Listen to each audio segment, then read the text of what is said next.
I'm Tami Utley, and today we're going to be doing a cake with gelatin flowers on it. We will also be doing a Garret Frill, which is a type of sugar frill that will go on the cake. Let me show you some of the tools we're going to need. First, we're going to need the wire to make the flowers. This is a 26 gauge wire, it's just a beading wire. You can also use 28 gauge if you have finer flowers. This is just a floral wire. It's also 26 gauge. Again, you can use 28. The higher the number, the thinner the wire. So 26 gauge is thicker than 28 gauge wire. 28 gauge wire is thinner because it's got a higher number. I have just some molds here. Anything with a circumference. As you can see, these aren't, you don't have to have a pill bottle or some highlighter. Anything that's got different circumferences around it, we're going to wrap the wire around it. You're going to need some measuring spoons and some bowls for the gelatin.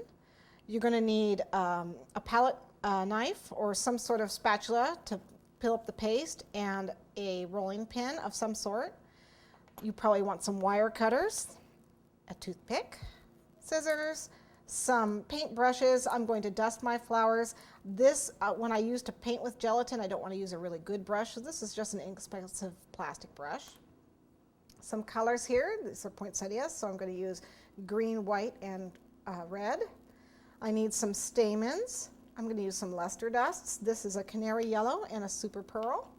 I have some cornstarch for rolling out my fondant. This is what I'm going to use to make my Garret Frill. I have some white and some red. You can color it yourself if you'd like. I need some floral tape. This is a Garret Frill cutter. Now you don't have to use this cutter. If you have some sort of a pastry cutter that's round, you can do that. This has an option. It comes with 3 different circles. And what I'm going to do is use this middle circle. It just pops in there, and when it cuts it, it's going to be that wide. So that's just the perfect size, but you can go thinner or wider. Okay, this is made by PME. And then I have, these are some poinsettia gum paste cutters. And you can use any cutters you have, so you don't have to use a mock form. You can actually wrap your wires around these. Any kind of a cutter, cookie cutter or gum paste cutter you can use. I'm also going to use some Knox unflavored gelatin. You want a good quality gelatin. I just happen to use Knox. You can tell this is very old. It lasts a long time, and you want to make sure you use the unflavored gelatin. Don't be using, Jello gelatin from your cupboard because that's not going to work right. You're also going to need some Tylose powder. We're going to mix this in with our fondant to help the gum paste frill work properly for when we frill it.